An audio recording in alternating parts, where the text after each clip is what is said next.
So we got rough simulation done. Let's go in and do the camera animation, or some very rough camera animation, I should say.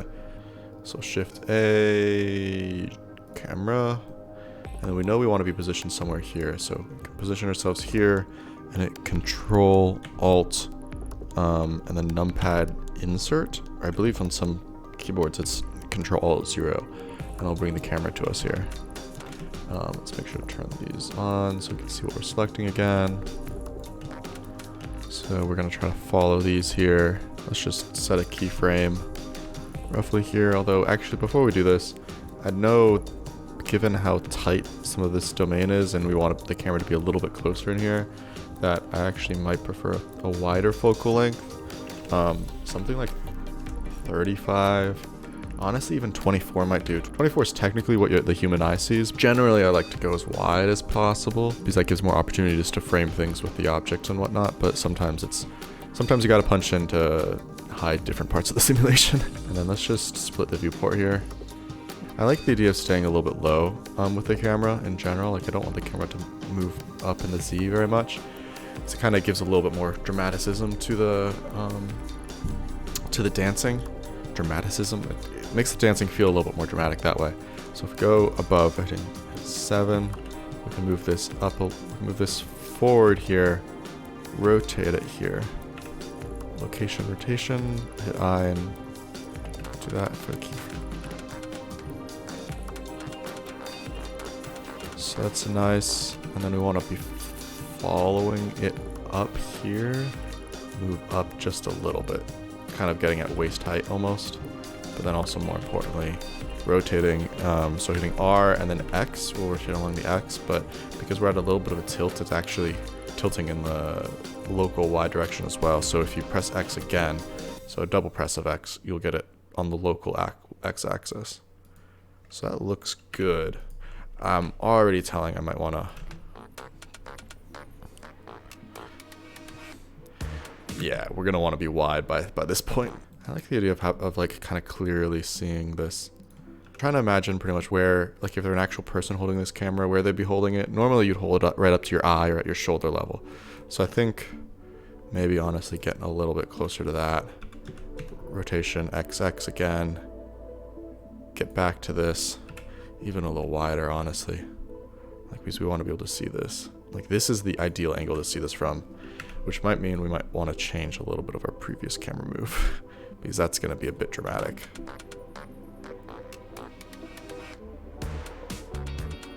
Like that's a beautiful way to look at this. Instead of having it move up here, we could kind of have it already start to be moving in this direction. Moving back just a little bit. There. We'll fine tune this all later, but just getting some timing is going to be nice. This might be a time to go into this and lower how many particles we're actually seeing. For some more precise camera timing that we'll do later on, we'll turn on this toggle for disable in viewports, and we'll actually turn off the simulation completely. And then if we unhide this, we'll get to really precisely see the timing of the animation and can animate the camera to that. So we'll do that for then, but we kind of need to see the liquid at this moment. And the reason that we turn off this rather than just hide in viewport is hiding in viewport still calculates it, but just doesn't show you it. Whereas turning off in viewport here or disable in viewport actually disables the underlying playing of the cache file. So, but we want that for right now. Both those turned on. I'm kind of thinking for a lot of this that the cameraman is gonna just be kind of swaying back and forth with him as he's going. So like when he walks over this way, we'll have the camera move over this way. When he walks over that way, we'll have him move over that way. It gives it a little bit more. We'll give it a little bit more dynamicism. It'll make it more dynamic. Oh man, I'll make it more dynamic, especially with having a foreground element in here. But right now, are we happy with this? Oh man, having it spill out of the barrel would be so nice though. Yeah. Okay. We can do it. We can do it. So let's rework the simulation a bit, and then come back to the camera moves. Because it's just such a nice opportunity to like have this character feel like it's got a place in the world rather than just randomly coming out from nowhere. Let's take you, and we'll duplicate you over here. We'll rotate you on the side here. / we'll isolate this object in this viewport. Let's make you 0 because that's going to make it really easy to go ahead, make you 0. And I'll just make it easy. If we go in here, we hit Alt-Z to go into X-ray view. Just select all of these faces here. Duplicate this in edit mode. Right-click to place it down again. And then S to scale down just a little bit. This is going to be the source of our water, so we'll keep everything else as a container. And then we'll hit P and separate by selection. Now we have this. We can go back into object mode. Well, firstly, let's take both of these objects and move them into simulation. Let's take this and we'll say barrel flow, and then barrel container. It's okay. It's not that deep. If we hide the flow, go into container, we want to delete all of these. And then we just kind of select all of these so we get the edge as well. That might be good. Because we need an open space for the flow to come out of. Yeah. It's all vertices. Okay, so there's still some... Alright, let's go into... Can we select this as a face? There we go. Now we can press X, dissolve faces. Nope. X, delete faces. Is that going to make our thing a little leaky? Potentially. We'll see if that becomes an issue. For right now, though, this is fine. Let's just do a little cleanup, though. Just in case. We'll select all the vertices, go to mesh, and clean it up a little bit. So delete loose, mesh, clean up, merge by distance, and then increase this threshold a little bit. Just in case. And then also mesh, clean up, fill holes. Alright. And I'll press / to exit out of that again. Just remembering these settings, so we'll delete that. Let's just go into wireframe.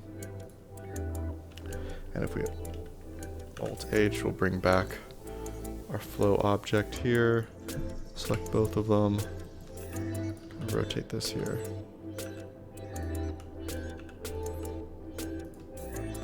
So we'll really just be like whoosh, flowing through there. Alright, something like that. Kind of works, you know. We'll adjust the camera position here. Alright, and then let's just increase the sampling substeps by like 2. And click is planar because I'm pretty sure it's going to be messed up. And then from here, we do not want it to be a vector, but we want it to be a flow. We want it to be inflow for a liquid.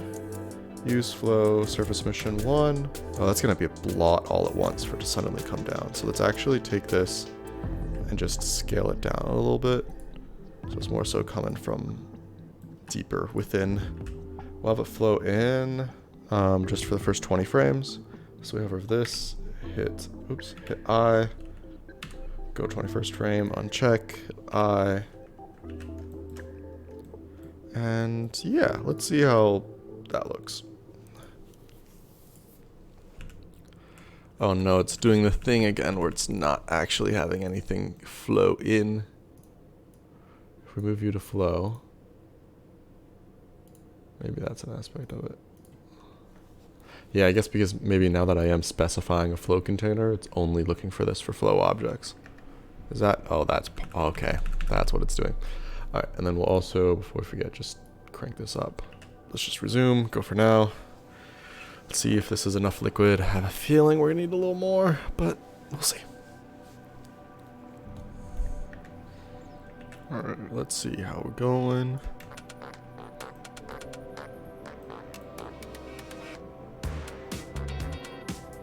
Ooh, all right. That's actually pretty cool. Not too bad, although you see this is what here it kind of just suddenly forms. So we need like a little bit more joined in around here at this point. So we could either mess with the strength value of the force on the mesh here, or we could just increase how much water we get. So let's just first try increasing the water. So was it 20? Let's give it 40 and really see how much. Maybe even more. Let's just see. Is it possible to get too much? Free and bake.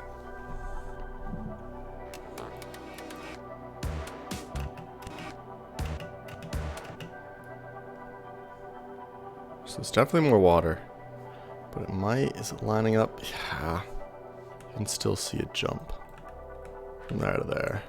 Yeah. So sometimes for these, you just need to get lucky. And have the water kind of envelop them there. Honestly, what might be a better solution is having just this simulation starting a little bit earlier when it's theoretically more covered in here. Because it's doing movement and there's still some of the effector, the force effector on here that's having the rest of the water follow the movement, but because it doesn't follow it exactly, that's happening. So let's do that. Let's take this mesh, and right now the liquid turns on there, but let's turn it on right here. Use flow here when it's pretty much completely covered. Alright, let's see how that looks, and then from there hopefully we can continue planning the camera animation and go back and forth for the end of eternity between that and the flow settings. And at some point we'll decide that we're done, but it'll never really be done. We'll see. Oh man.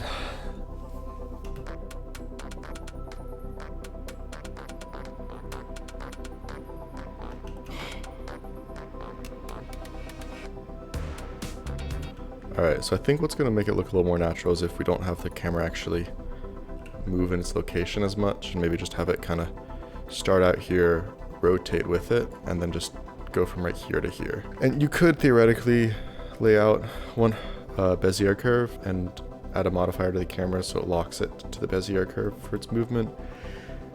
You can do that, but then it's not as easy to mess with the curves for this later on, so like usually go press Control Tab to go into these, and I like to mess around with these a little bit more. It's also a little bit easier to get a loop this way, to see the motion for a loop. But it's really personal preference whether you prefer this or doing the Bezier route. I go back and forth, but depending on the project, to be honest. And let's actually start you out now just a little bit more here. Let's just do a viewport render and see how the timing looks.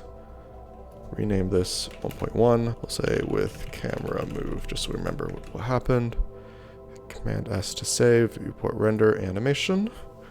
Although I am realizing having the camera be too weighted on this left side does mean we're going to see this wall here. So pretty quickly we're going to need to move the camera to the side and maybe a little bit lower so we can hide the floor. Half the reason for why I do a lot of low angles for liquid simulations is to hide where the floor doesn't match up.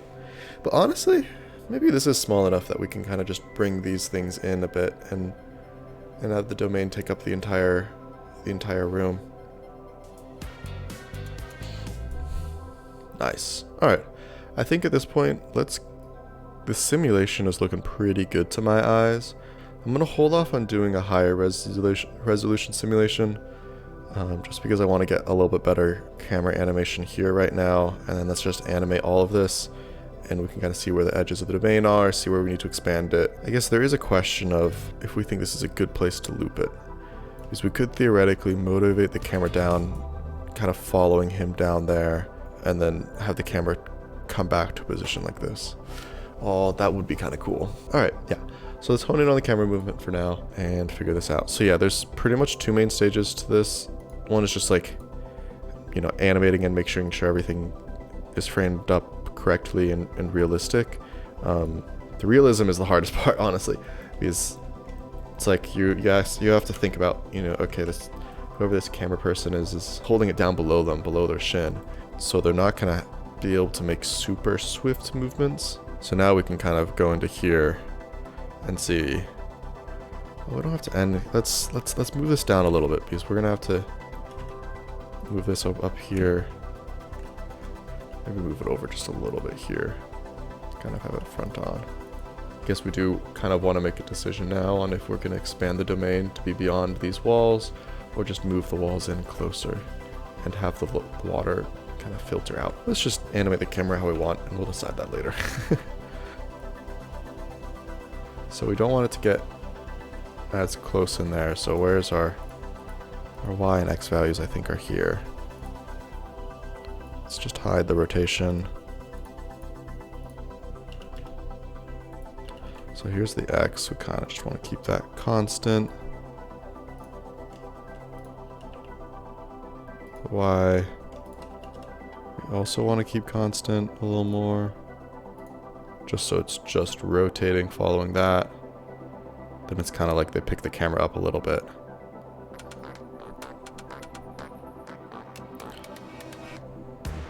Oh, and then I forgot to say, the second part of doing all this camera stuff is adding in camera shake, which is the most fun. Or at least it adds so much to it so quickly. So you can see we kind of want it to rotate a little bit faster here. I think we could punch this camera in just a little bit to maybe 30mm. I think also now might be a good point to question the aspect ratio. Within the framing of all of this, it doesn't make too much sense to have like a ton of empty space on either side of this here, so I'm leaning more towards a square aspect ratio. I wonder if maybe just like a straight 4x3 would work though. We could go full square, which is a vibe. But maybe we want, I don't know, 4x3 is like the classic old film look. 1200. And have the Y be 800? No, 900. That's 4x3, right? Yeah. Let's do that. Let's stick with 4x3. And then let's just tweak these values.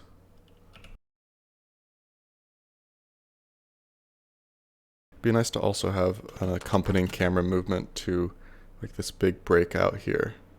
So it's kind of like, okay, we're following this. What's going on? It's curious. If it's just happening for the first time, and suddenly the water comes. So it's going to kind of be a little bit of a step back here that would happen. Starting maybe right here. Take this and have that be the start of the step. My natural tendency would be you move back and maybe move a little bit up. And we'll adding camera shake into that will make it a lot more natural. Boom. Maybe actually it's a step back and then a zoom in. Camera, we can keyframe this in 30mm and let's could go to 40. And that will kind of allow us to hide a bit more of the particles too. I'm just gonna go ahead and tweak this for a little while here and then get back to you once I'm done. And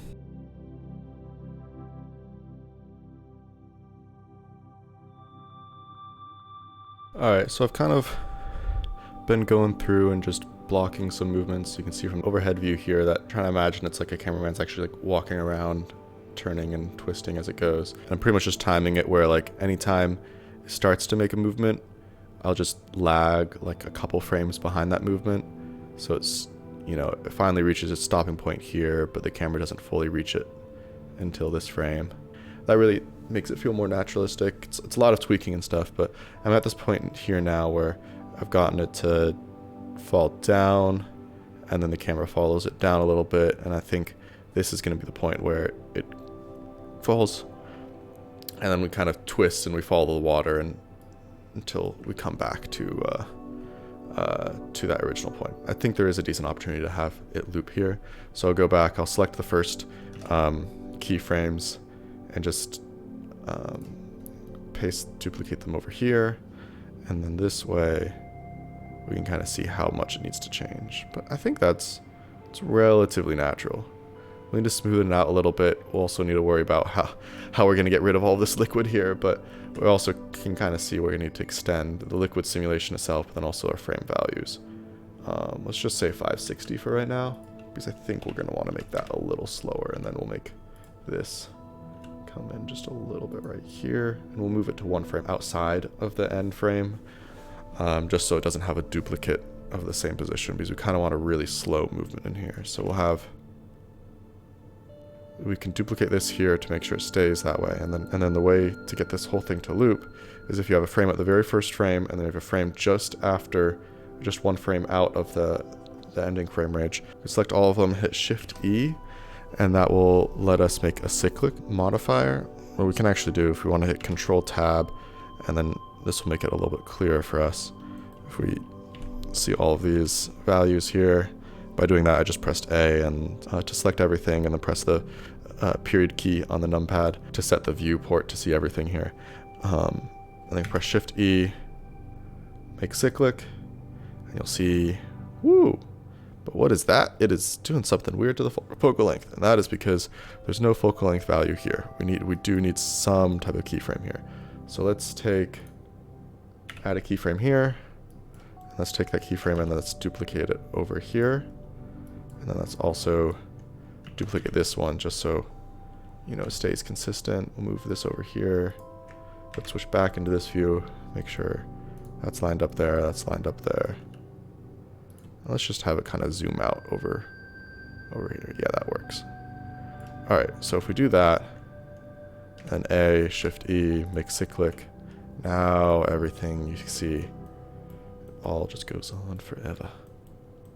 And this is great because the other trick to making it cyclic is it's very likely we're going to have slightly different lighting changes within this barrel here and around the sides, especially if we're ending here with the liquid coming off and we're starting here with the liquid coming from in here. And if we want the liquid to be glowing at all, like there's just going to be some type of change in here. So generally speaking, for loops, you never want a hard cut between the end of the loop and the start, because those lighting changes are going to be really noticeable, and you'll actually want a couple extra frames at the end here that follow this exact same motion that these do, that you can actually do a crossfade in editing with to make it a really, really seamless loop, which does mean we will need to simulate those frames.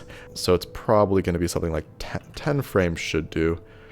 If we're at 560 to 570. Let's do 575 actually then. So before I forget, we'll go into the liquid domain, go into here, and instead of 530, we're now all the way going to 575. This is a long simulation. Let's unhide this. So now we can get to the point where we can start fine-tuning these motions a little bit more, especially this ending part. And then this is the one where we're going to want to extend this Bezier on all of these up as much as we can. So if you select all of these, hit the period key, brings all of this up. So let's see, this is a dramatic change. This is a dramatic change. That's kind of a dramatic change, but it's already kind of going in from here. That's a Z rotation. There's no change here. So we can select most of these, and we only want these handles. If we can control select and deselect those, and then S to scale, but if we S scale, press X, it'll scale only on the X-axis. Oh, but it's still controlling those. Okay, instead of scaling, let's just press G and X. Oh, it's because I need to deselect these middle points. So Control, deselect those. Now we're only holding these grabbers. G, X, move them out just a little bit more. Okay, that's not too bad. I think, honestly, we're just going to need to extend the simulation even more to like 580. That might be because this is just a little bit too tight in here. So let's go 580. Let's move this whole thing there. Let's just see if that works. No. I think just a little bit more. All right, 600. This is all I'm going to allow myself. 600. We can do it. Yeah, that's nice. That's nice. Okay. I think the basics are here. I think there's going to be some tweaking here, but for right now, let's add in the camera shake and see how it feels. There's a couple orders of operation I like to do for adding camera shake. I always start with the X rotation, and we'll go into modifiers, add a modifier, noise. We'll increase the scale, something about like 10 here. And this is just a procedural thing on top of this entire thing. It's always a little bit too extreme. So we'll decrease the strength of this to 0.1. Yeah. Which just adds a little bit. Yeah, it gives it a nice little handheld feel. Maybe we can increase this a little bit, something like 12. Like this is such a slow moving camera. We don't really, or slow moving pan. We don't need the shake there. So what we'll actually use is restrict the frame range. Probably want it to start when it's shaking, when there's the kickback, and theoretically the camera has to like walk back or take a couple steps back here. So starting around, let's say 190. And then end, if we extend this, let's see, you can actually see it on the graph, which is pretty neat. So there's a big shake back there, shaky, shaky, shaky, shaky, shaky. And then right here is when it starts to fade out again. So maybe like 530 ends. And then if we increase the blending of this, you can kind of see right in here how if I increase this, it kind of averages out a little bit more. But we don't want to be too much. Maybe like 35 frames is good here. 30 frames is here, good here. So it makes it nice smooth. So usually add X and then just a little bit of Z noise. Same thing. Scale, we'll make it 10. And then strength, instead of 0.1, we'll make it 0.08. Just a little bit different. And then what was the in value we had? It was 190, 530. So we'll just do the same thing. 190, 530, and then we'll increase both of these to something like 30. Gives just a little bit of a, ooh, it's a little too strong. I don't like that as much. All right, let's do 0.04. Yeah, and then maybe increase the scale a little bit. The scale pretty much will just let it widen out so it's less frequent. Maybe something like 19 works. So that's quite a bit of naturalism, really blends in those movements. All right, we have that. Now let's just do a viewport sim and see how we feel and make some decisions about our liquid domain for a final sim. So we got that. We'll turn off these little buddies and then we'll go view. Actually, I can't forget to change the name of this here to bam, save, view, viewport, render animation.